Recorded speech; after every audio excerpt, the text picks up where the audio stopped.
Yung sa akala ko ay mahirap gawin ang siopaw, mabilis lang pala, basta sundan mo lang ang mga ingredients at ang steps kung paano gawin.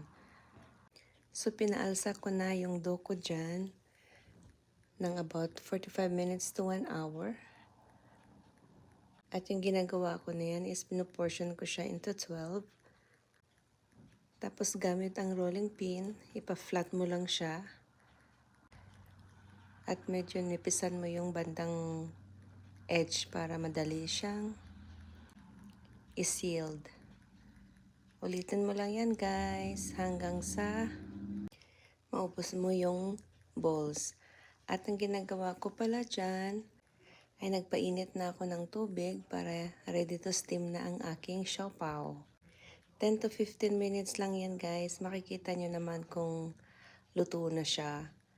Kasi nag-expand siya at napaka-shiny na yung texture niya.